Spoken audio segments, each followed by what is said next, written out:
Good evening, Blue Jays fans, and welcome to another evening of Jay Bird Watching. Thus far, it's Craig Borden here in the hosting chair, and I got Brandon Panikar with me.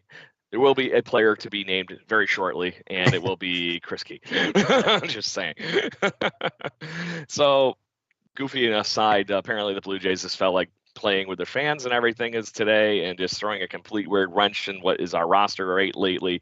The Whit Merrifield thing wasn't weird enough. We're going to get into talking that now that we have some more of the gang back this week, and I'm not just having Jays Jam invade our podcast.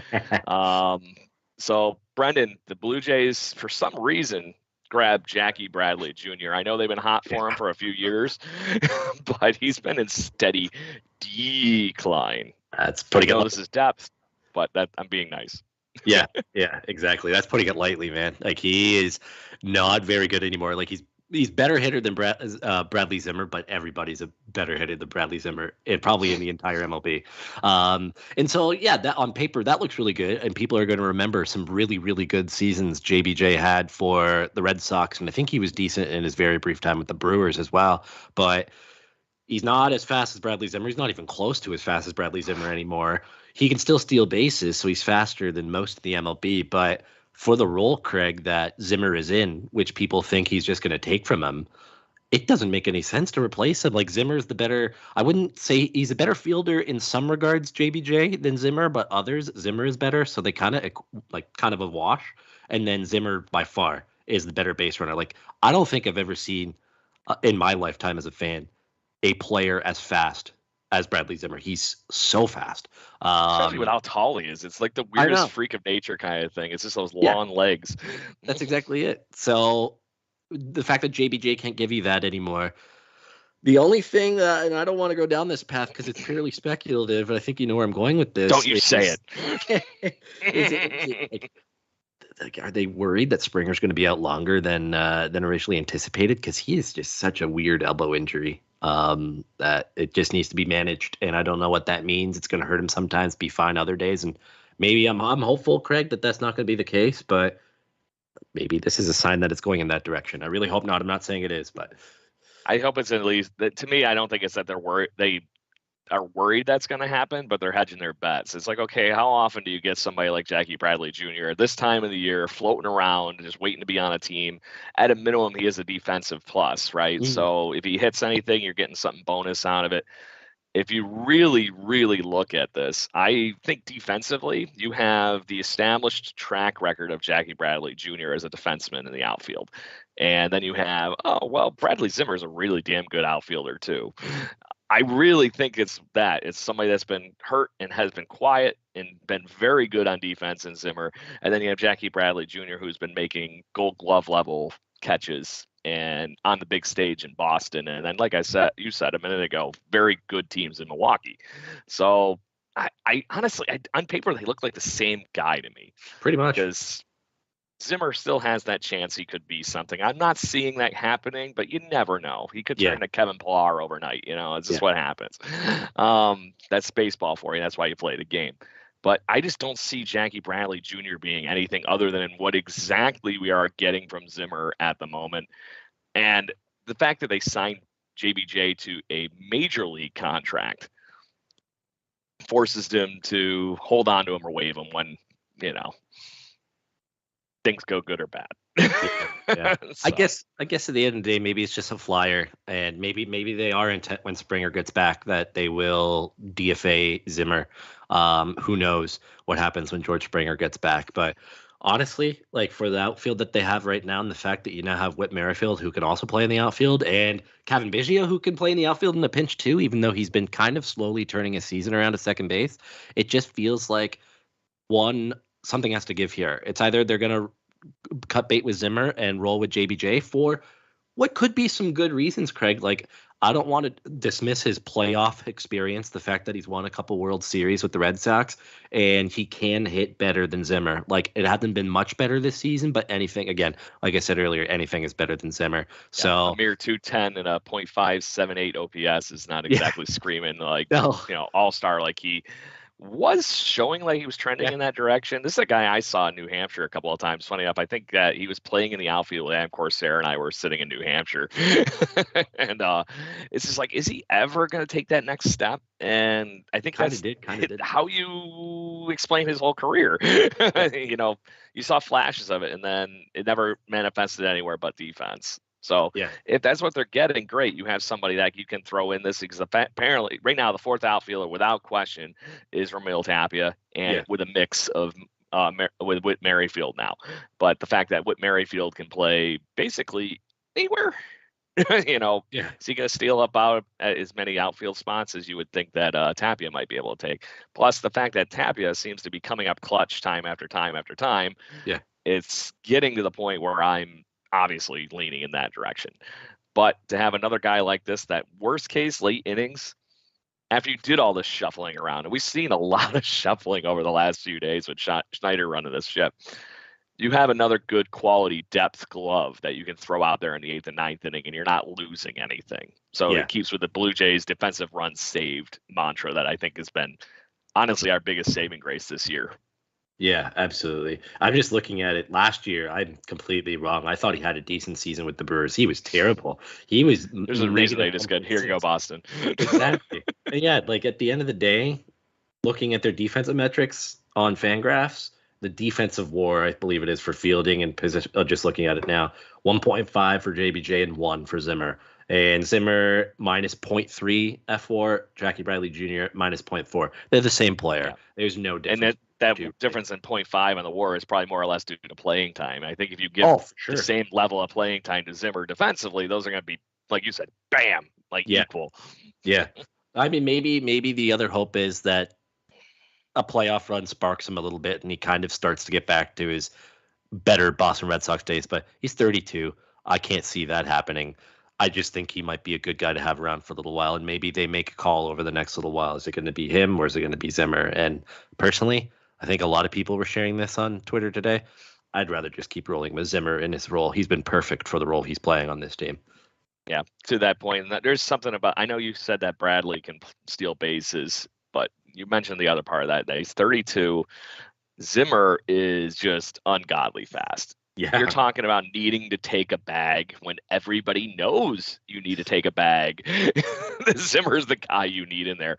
And this is the difference between having somebody like in the 2015 playoffs where we had Dalton Pompey steal second and steal third and have it within 90 feet, or probably having about a 60-40 chance of getting to second base with JBJ. And right now, to your point, if it's going to be a wash at defense and I need some stolen bases, I'm looking at Bradley Zimmer verse. Easily. It's not a question. Yeah, and to your next point on that whole thing, Brendan, really this whole thing with JBJ hinges on what is going on with George Springer. It's a little concerning, man. It kind of is. I mean, look, the biggest news in the NFL right now is that Matt Stafford is dealing with an issue to his elbow, and they've come out and said it's tendonitis. And I'm starting to think that could be what it is for Springer. And who knows? There should be more clarity on that later, but that is the path a lot of people have gone down today, that it's a little worse than we feared. So hopefully not. To that point, though, Springer's stubborn enough that I have a strange feeling after this break in the next 10, 15 days, he's coming back one way or the other. Definitely. I really do not see this being this Bradley Jr. thing is a holdover until the meantime. You have a roster spot. Okay, oh my God, we don't have Otto Lopez on this roster. I'm not, as much as I think he's a good player and he's going to be good going forward, it's not the right time. So now that we have the eventual player to be joining us later, Chris Key, how we doing, buddy? Good. So we were just talking the weirdest Blue Jays move in history with JBJ joining the team. Do you have any two cents other than the fact that we were talking the fact that you're really just getting another Bradley Zimmer on this? Yeah, it comes at a little bit of a curious time, I guess. When I saw that he was on waivers, I kind of thought to myself, hey, maybe you take a flyer on him. Maybe something hits for 2 or 3 weeks and then you let him go. And you let him go, and he's served his purpose, right? Guys like that are good for September and whatever if you need, right? he's certainly not going to get any playing time over Whit Merrifield right now, or Lourdes, Teoscar, anybody. We were even saying over in the outfield. Tapia, he's been on fire. Yeah, even Tapia has been good. So, is he going to get some reps here and there? See, when I initially thought of it, I thought, hey, you know what you're going to do now? You're going to have either Jackie Bradley Jr. maybe play in center field, because it does seem like the Jays are a little bit hesitant to throw Tapia in center field. So now you have JBJ to go out there, which frees up Whit Merrifield to play second base, because Kevin Biggio and Santiago Espinal have not been good as of late.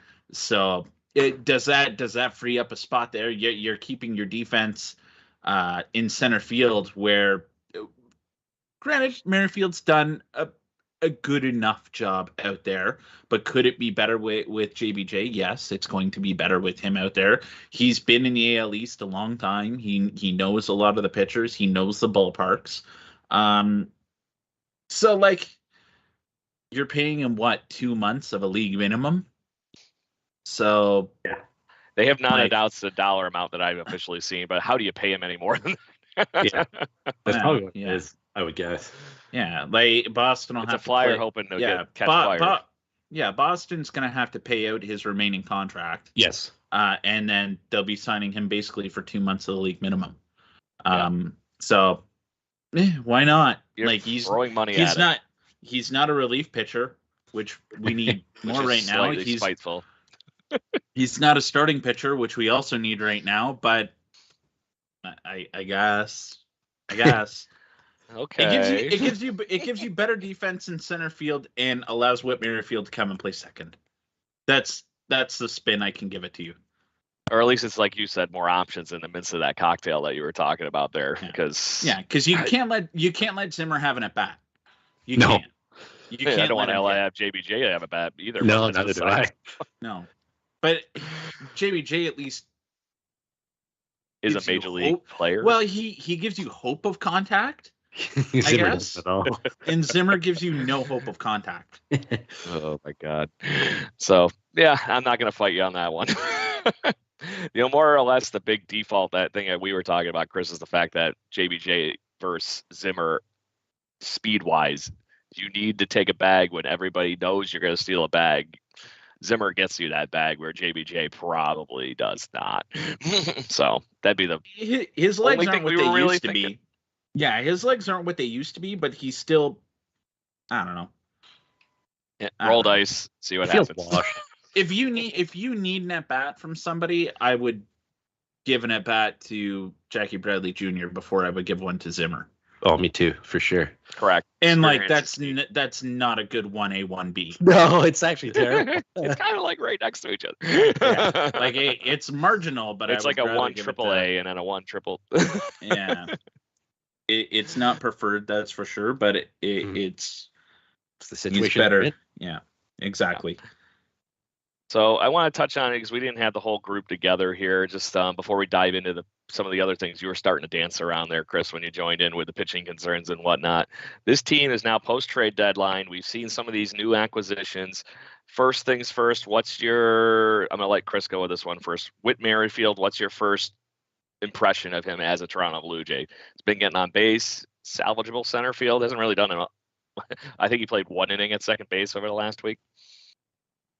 Yeah, he's done what you wanted him to do. He's a high contact guy that's going to put the ball in play.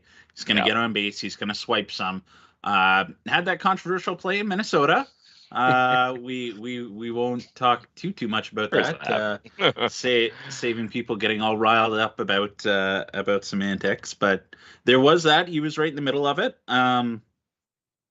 Yeah, for Whit Merrifield, this is probably exactly what you would expect out of him.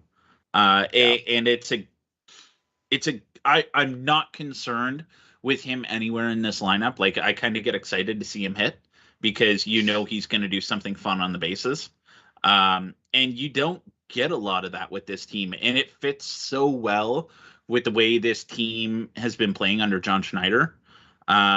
Do they go out and get Whit Merrifield as just a last minute go get him if Charlie Montoyo is still the manager? I don't think so.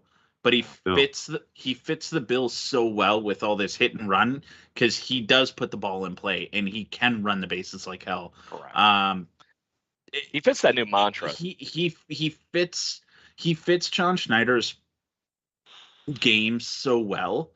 I couldn't be happier with what he's done already. Like, save for him hitting like 750, but like that's not going to happen.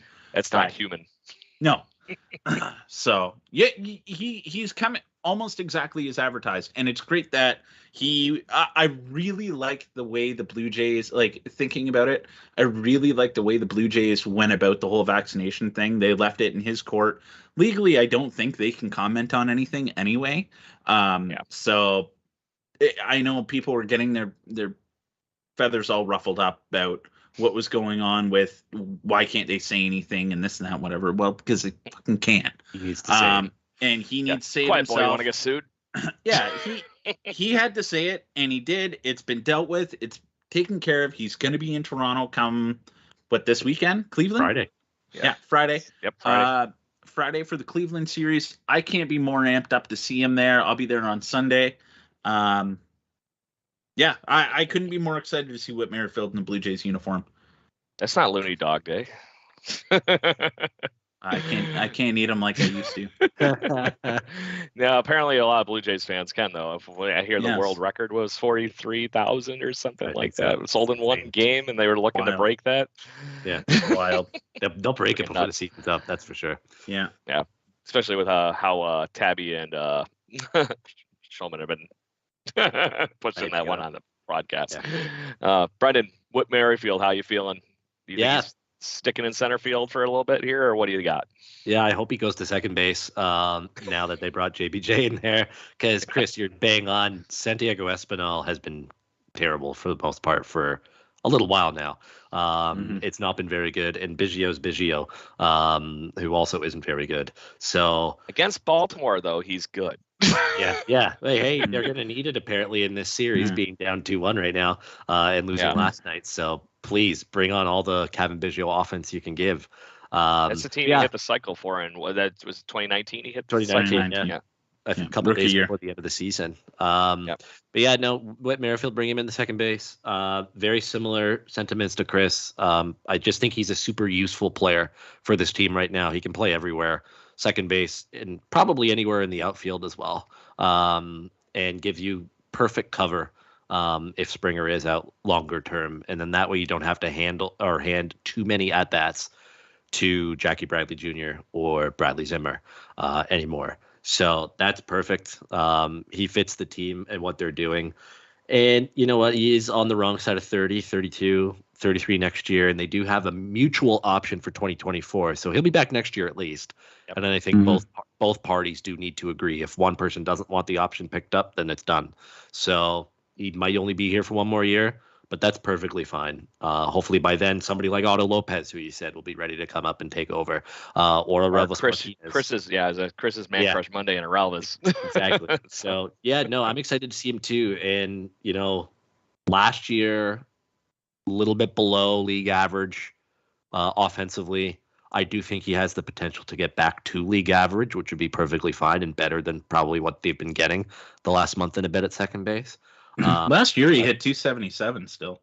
Yeah, absolutely. And was it 40 doubles led he the league in stolen, led the league in doubles, at bats, stolen bases. He had a good seat, 40 stolen bases. He's a hell of a weapon at the top of a lineup right now that looks really odd without George Springer in it. Yeah, it's some weird lineups, that's for sure. But yeah, no, I like him. I think it was a good addition. When I saw originally that he had been traded and the team wasn't announced, I'm like, I just had a gut feeling that it was the Blue Jays, despite the unknown around the vaccination status of Whit Merrifield. And sure enough, it was. And then we went through that whole exercise of, oh shit, is he going to be able to come and play next week? Is he vaccinated? And he is. And good for him for making that decision. I know it's probably not one he would have liked or preferred to have made, but he did it. And he gets to be a part of a playoff race and hopefully in front of sold-out Rogers Center crowds come later in August and September.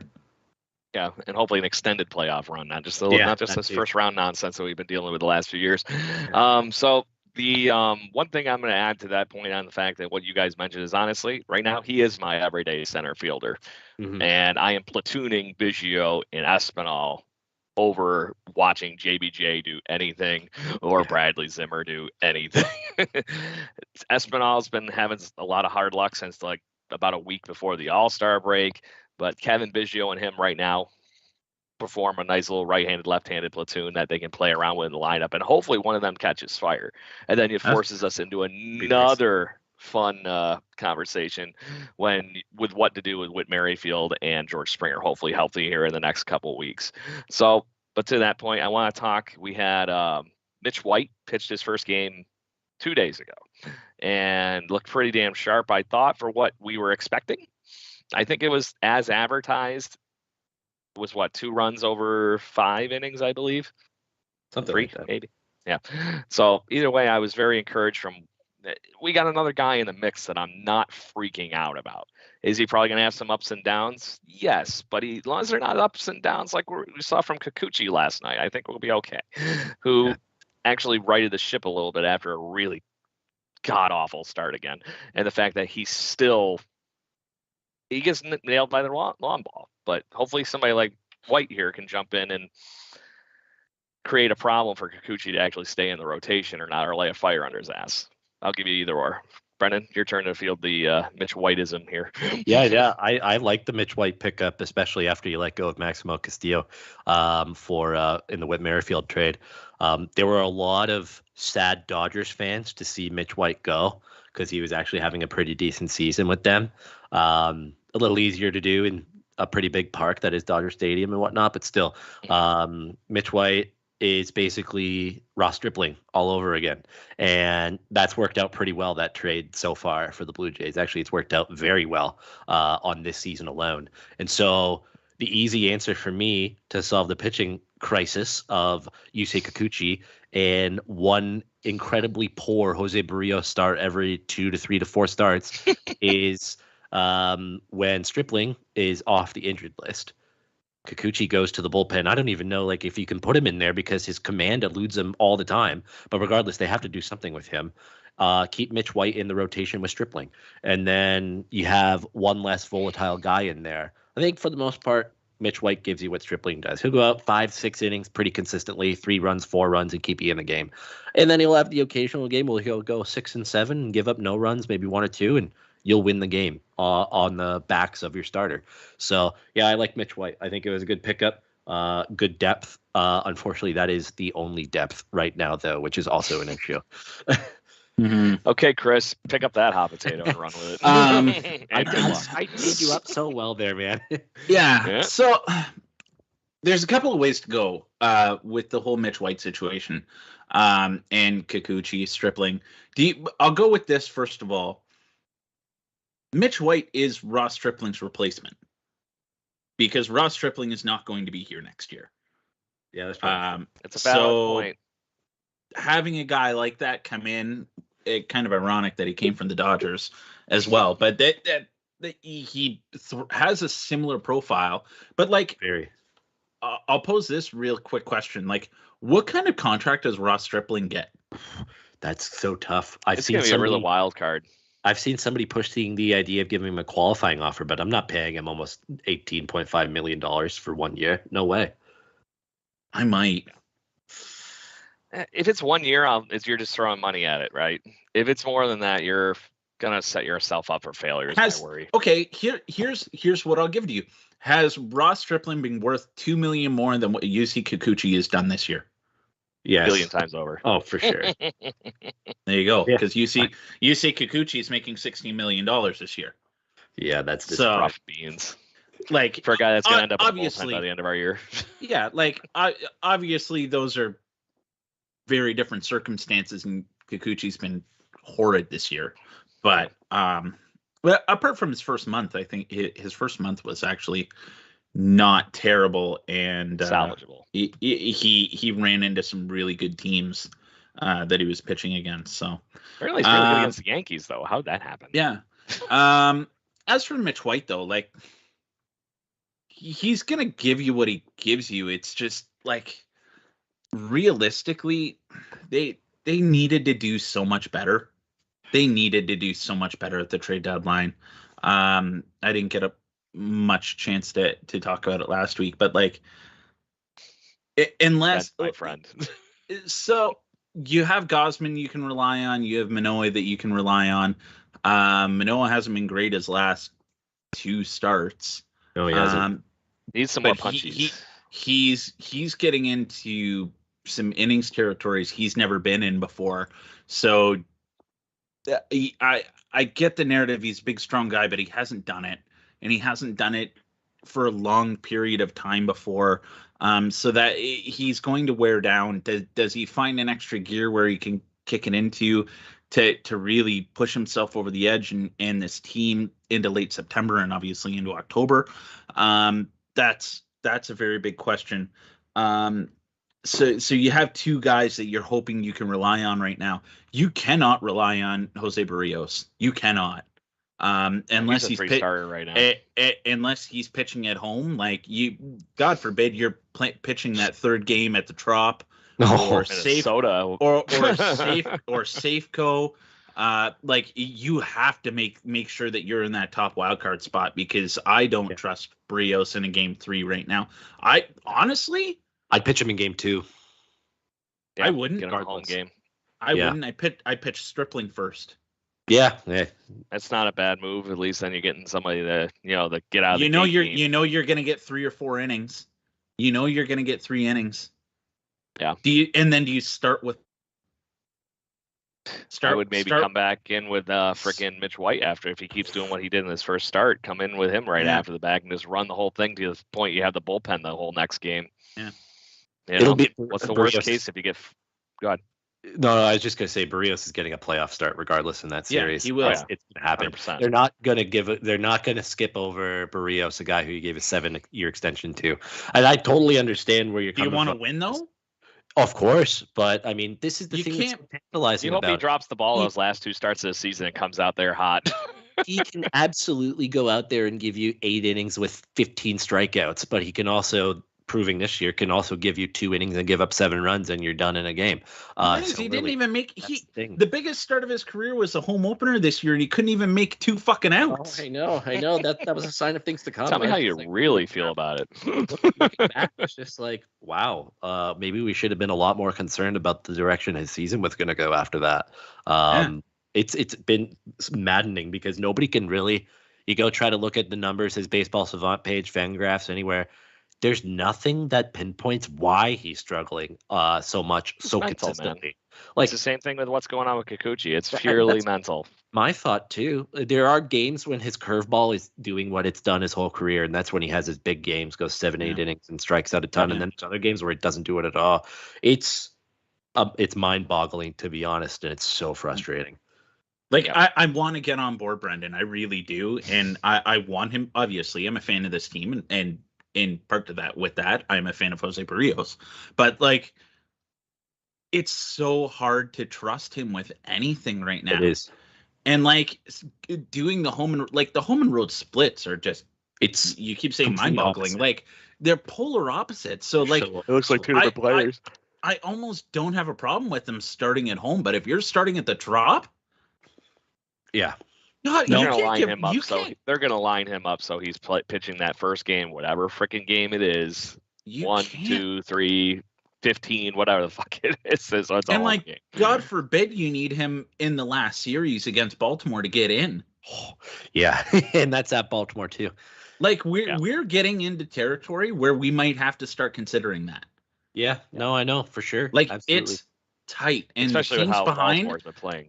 The teams that are chasing are playing good baseball right now. They are.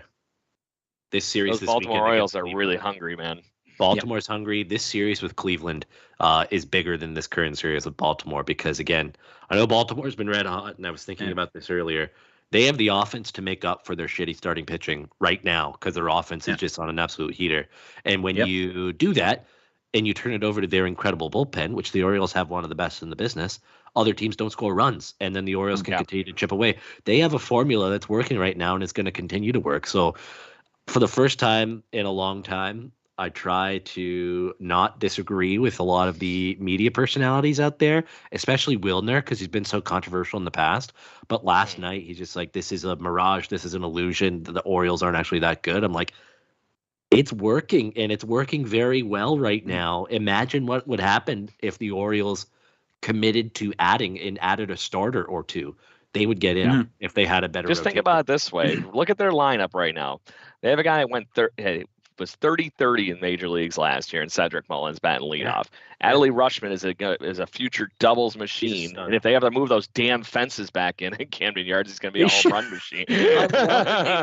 Thinking it'd be another couple of years before they got good. Now that they're good, they're like, oh crap, can we move the fences back? Actually, yeah. Santander has 20 home runs as of last night, and he's been third. Ryan Mountcastle is a beast who is going to find a way to do more in the next coming years.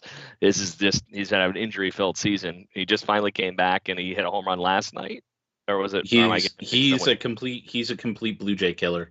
He's one of those guys. Yeah. And then they have Hayes, who is batting in the fucking 6th spot right now. It's like, okay, Austin Hayes is no slouch.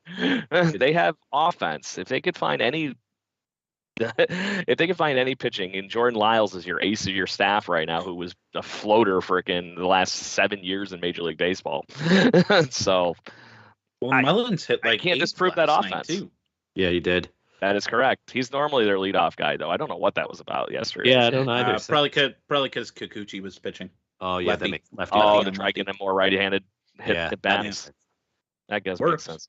It's concerning though, guys, that they couldn't hit their equivalent of Yusei Kikuchi overly well last night, and currently aren't to their other equivalent of Yusei Kikuchi in Kyle Bradish. Yeah. Jordan Lyles is on a little bit of a heater right now too. Just he's been pretty good for the last month. One bad start, if I recall. But to that point, the Blue Jays still should have imagined a guy that they destroyed last year with the Texas Rangers. Yeah.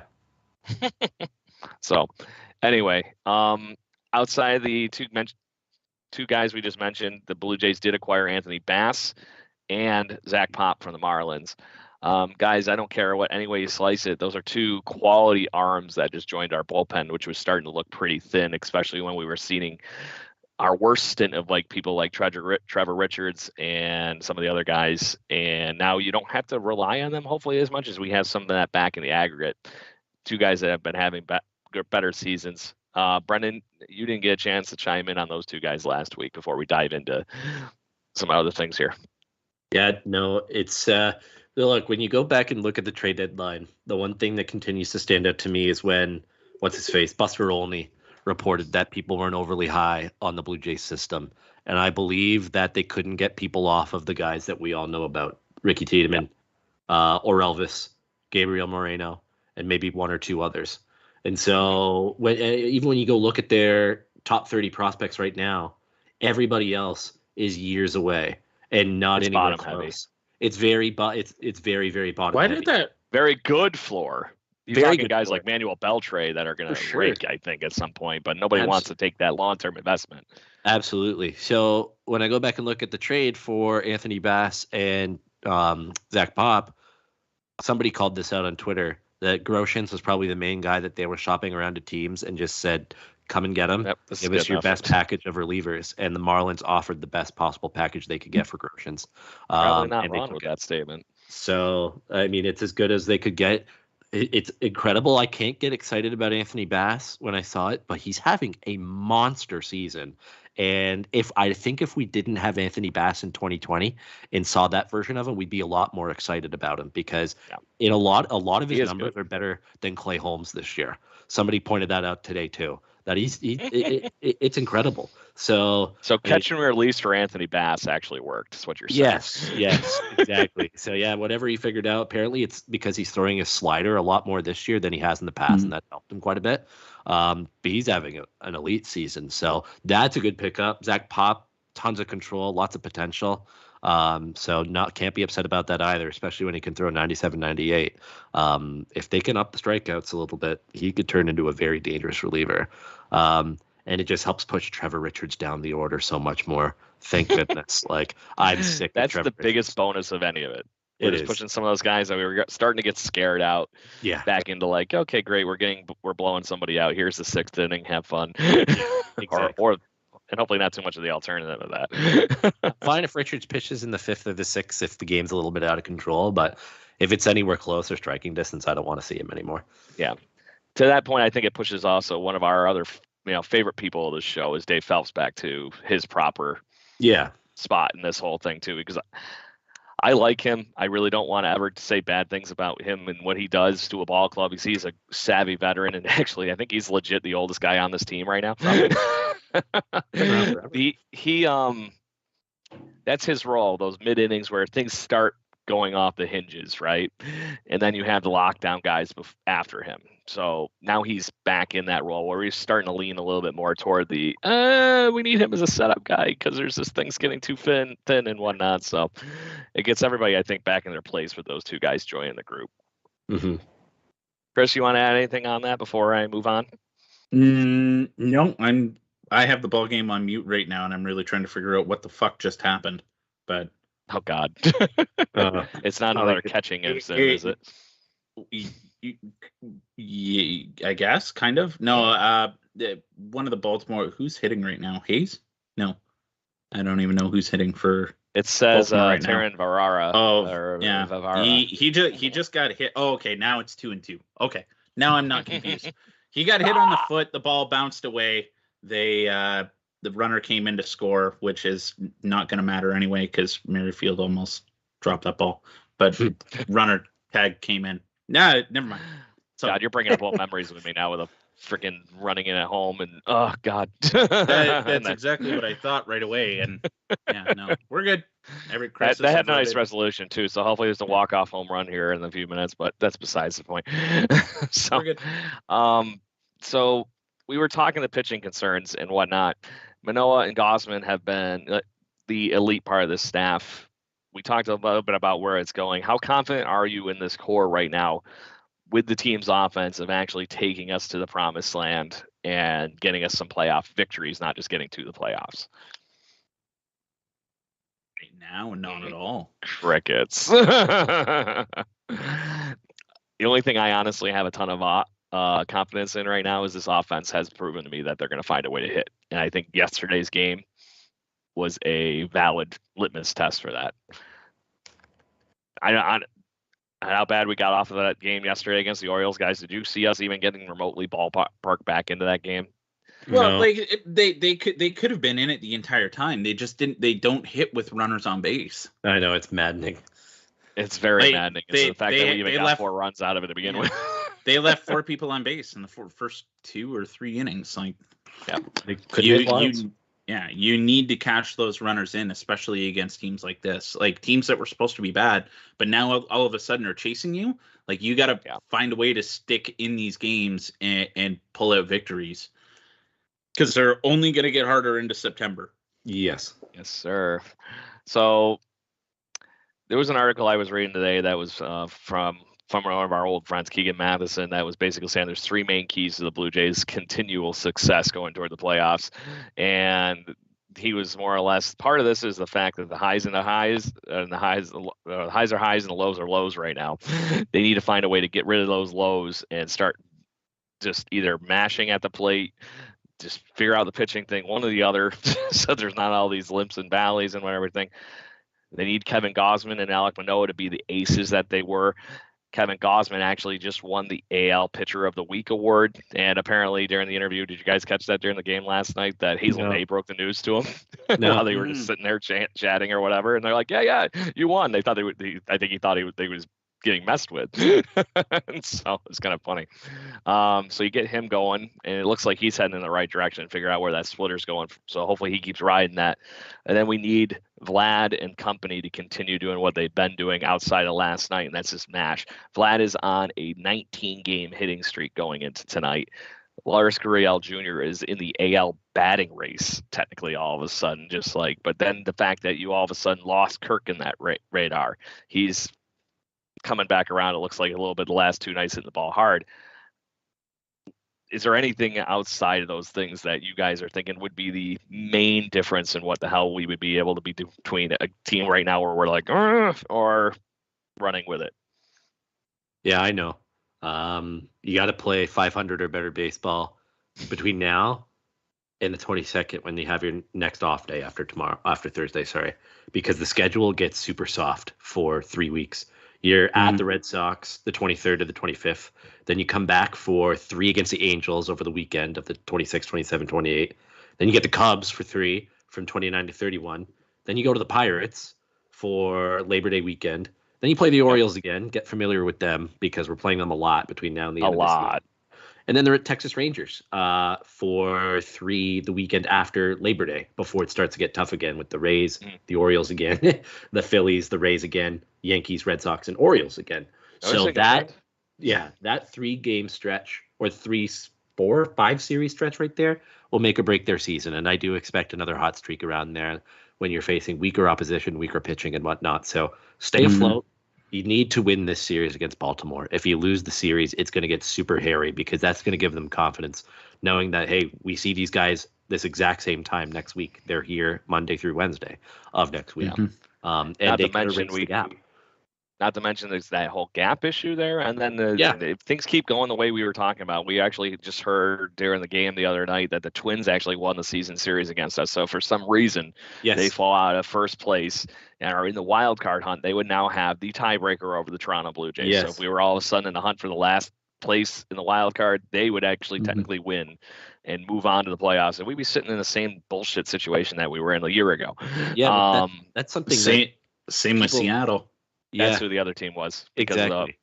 And remember, there's no game 163 anymore. That's something everybody forgets. So it's tiebreaker now. And you've lost it to Minnesota and Seattle, 2 teams that you have to hold on to it to the other team. You have to. So, like you said, getting into the Orioles and everything. So, Chris, do you think there's that catalyst in this lineup somewhere that helps on this roster that all of a sudden kicks us into the high gear? Haven't seen it yet. Somebody's got to make us go on a run. They need to do something like they did to finish 2016 off or something here. Like Guerrero's been slowly doing it now. Maybe it is Whit Merrifield. We need a little. People have been really hard on Bo, and I guess home run tonight, rightfully so or not. I don't know. He's always been a wild and free swinger. And that's just who he is. Like, you're not going to change exactly who he is at this point. You likely never ever will. But like he's having a down year, granted, but so is the entire Blue Jays offense compared to what you would normally expect of them. So like, I don't know. I'd love it. But he is having a defensive plus here. He is. Kirk has been pretty bad. I don't want to say bad, but he hasn't been what he was pre-All-Star game. Aspinall hasn't been what he was pre-All-Star game either. You need those guys to start kicking it back into another gear. I think if you're going to have somebody go on a good heater and carry this team, you're probably looking at one of Teoscar or Bo to do that. Yeah. Teoscar's been heating up too. And Teoscar's been heating up. He comes through in big moments, right? Yeah. I thought he was honestly going to hit that home run last night, and he honestly didn't miss it by a ton on a couple of foul balls, but they struck out. And maybe Springer comes back Labor Day weekend or just after Labor Day weekend, and he's a little bit of a fire starter as well, like he was last year when he came back. And the team needs to go play a couple of weeks in Buffalo and then come back. Just to have the travel thing going again.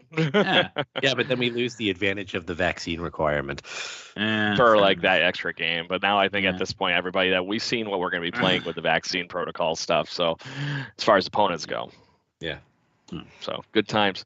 I lost what I was going to talk about next.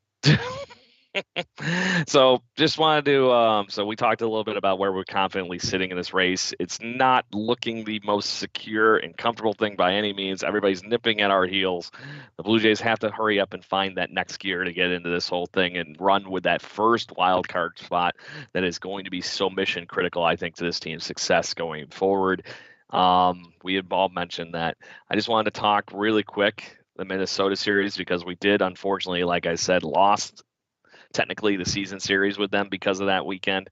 And it was a heartbreaking series, and the only win we ended up getting was more or less the most controversial game we're probably going to have all season. Did you guys see the replay? Do you think a hand snuck in, or do you think it was all, or is the foot snuck in, or do you think it was literally just all blocking the plate? It was all blocking the plate. It's pretty clear. That's what I thought too. When I was like, I got off my couch and I was like almost like a table flip mode when I saw it. I'm like, he was blocking the whole plate. Yeah. So the funny thing is, in the Orioles, there game, was that a same thing there was a happened. lane. There was a lane. He got in front of the plate early, which was his undoing. If his foot was 3 or 4 inches ahead of where it was, he would have been fine. But there was a lane for him to slide. So I'm going to give you could the have went either way. Yeah, it could have went either way, 50-50, but I'm going to give you the fact that the guys that were in the New York replay booth that night were favoring that idea that the Blue Jays ended up winning on, because that same play happened in the 8th inning of the O's versus the Pittsburgh Pirates, and the O's lost that challenge for the same reason. So it was consistent that evening. That rule, they had it. It was almost the same thing. Rutschman was like sitting on home plate and bam, so, but to that point, that was like the only shining spot out of the whole weekend, other than the fact that we, lost a 6-5 game on Friday night. Splitting a series with the Twins just hurts because we needed that win. So anything you guys want to add on that series before we wrap it up a little bit here? Well, all I'll say is Blue Jays and the Twins are pretty evenly matched, and that would be a fun playoff series if they do meet. Both series are very evenly contested and can go either way. And if they do slide a little bit and get in as the final wild card and have to go to Minnesota, I'd be pretty confident that they can take it out and win in 2 games. Yeah. I really would. So if that happens, it should be a fun series. Yeah, the Blue Jays do have a chance to ensure the fact that help ensure that Twins win the series by taking on the Cleveland Indians here in the next week. So let's just talk where we're going, fellas. The Blue Jays get to actually go home until we have our next recording next Tuesday. Once again, playing the Cleveland Indians, and then again back to with the Baltimore Orioles coming up for Looney Dog Night next week. So last week with the picks to click, before we go into where we're going with those series previews and the picks to click, Brendan, we actually had Wes pick yours and Adam's picks last week. So, Brendan, you ended up getting Teoscar Hernandez. I'll say stuck with Teoscar Hernandez. I thought Adam got Teoscar. I have it written down as Brendan had Teoscar and Adam had Lourdes. I was pretty sure that because you can't pick the same person twice in a week, that Brendan got. Oh, did we flip it because of that? Oh yeah, I think so. Yeah, that's fine. That's fine. I'll allow it.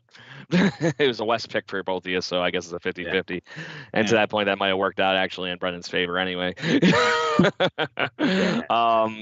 Although, Chris, you had Whit Merrifield, who, as we mentioned, had a pretty good week as far as, I would say, igniting some of the offense a little bit to a point, because he was on base and stealing bases and really forcing the issue a little bit on the base pass and played a salvageable center field. And then I'm just out of the running because I had Espinal. He played a whole freaking 3 games. So I'm just going to cross my name off of this voting. And I think it really does come down to Lourdes versus Teoscar. So Chris, what do you think as far as those 2 picks go? Or you're gonna wake your Whit Merrifield argument right now? Well, yeah, I could do that. He hit 316, stole some bases, 6 hits. It's not 3 out of runs. He won the game for them in Minnesota, whether you like it or not. What did Lourdes end up batting this week? I don't think Lourdes did as well as what. I don't think he did either. Is that I didn't realize I knew Whit Merrifield had a decent debut with the Blue Jays, but I didn't realize it was a 316 batting average week. Why the hell can I not see? Yeah, where'd the stats go on the Blue Jays website? What the shnight? Your debut went last week. Go internet, because unfortunately we know that the hottest guy in the Blue Jays lineup is probably Teoscar Hernandez, or not Teoscar, Vlad Jr. right now. Yeah, I'd say Teoscar, because he ended up having 8 hits. 3 of those were doubles, 2 home runs. Yeah, it'll probably be Teoscar. Yeah, it'll Yeah, be we're gonna chalk that one up to Mr. Corsair winning then. Sorry, Brendan. That's okay. So we got a You're still tied for the win, or tied for the lead. Brendan so. is the win. He's got 6 wins. Now you and Chris and Adam and Chris are now tied at 5, and then I'm sitting in the back because I picked Espinal. So, all right. Seeing Adam's not here to accept his trophy, do we let Brendan go with the next one here? Yep. See he missed last week and didn't get to pick his guy. Yep. Go for it, BP. I mean, it's hard. And also hard to tell us pick. how you think we're going to do this week. Yeah. It's hard to pick them when when they're not playing well offensively. That's for sure. So I might go on the pitching side. You know what? He'll pitch tomorrow. I don't know if he won't get 2 starts in, will he? I was gonna go Barrios, but he'll get tomorrow, which will mean what? He gets Sunday. No. No, he'll Kikuchi's get Monday. pitching Sunday. So he'll get Monday. So yes, he Mhm. will have 2 starts. Okay, yeah, sure. I'll go with Jose Barrios. I think he actually has a good start tomorrow on the road, and then he has a good one on Monday against the same Orioles team. There you go. So that was Barrios. And how do you think we're going to do? Good question. Last time people looked at the potential pitching matchups, it's really good starters for the Cleveland Guardians. I'm pretty sure they get Shane Bieber, Tristan McKenzie, and one other who I'm blanking on We're right getting now. the whole quartet was what I saw. Yes. I'll do tomorrow's game. I think they're going to win that because obviously I picked Barrios. So 1 win there. I'll try to be confident. Go 2 out of 3 against Cleveland. So that's 4-1, and then Monday's game they'll win as well. 5-1, yeah. Sounds like it. 4-1. So, Mr. Key, your turn. Wait for Teoscar and 3-3. Teo, 3-3. Any particular reason for 3-3? Because Kikuchi's going to pitch on Sunday, and the beer better be fucking cold at the Rogers Center, let me tell you. Oh, God. It's going to be like that. Were you the one that was on Twitter earlier saying that Ross Stripling better hurry up and get healthy before Sunday? Basically, yeah. Like, is there any chance that he could pitch on Sunday? Like, I think it was pending the fact if he was going to do a bullpen day and get the simulated game, or if he was going to go down and do a start with the Bisons. Yeah. That was the last news I heard, that his bullpen or whatever went well the other day. Yeah. Apparently, I just saw something as well that Merriweather was touching 99. Yeah, that would be huge. They need him. That would be a nice push in for that other argument that we were talking about earlier. BK just tweeted it out about an hour ago. So nice. 3 up, 3 down, 2 strikeouts, hit 99.2, 97.9, 96.9, 96.9, 96.8. There's your swing and miss. So, who was Mr. Corsairs? Are we just going to let him do a Biggio pick this week, seeing Biggio is actually playing again? No, I'll give him Witt this week, and then I'll take him back. We'll give him we'll give him somebody that's at least going to play. Yeah, we'll at least give him somebody that'll play, and then I'll take Witt back every second. There you go. You're just going to trade him back and forth? Yeah, he's going to lead us to the promised land. There you go. So I'm going to say Kirk, and then I'm going to say we have a 4-win week like Mr. Panikar here, because I think we need it, and I think we have a chance to catch the Guardians off guard here a little bit, because I think they're going to be slightly pissed after this last couple games here with the Orioles that they're going to want to take it to somebody. And I'm sorry to say they're coming home. Momentum. Sorry, Indians. Sorry, Guardians. You're going to deal with it. Anyways, fellas, is there anything you would like to add, discuss before we wander off this evening? Good agenda.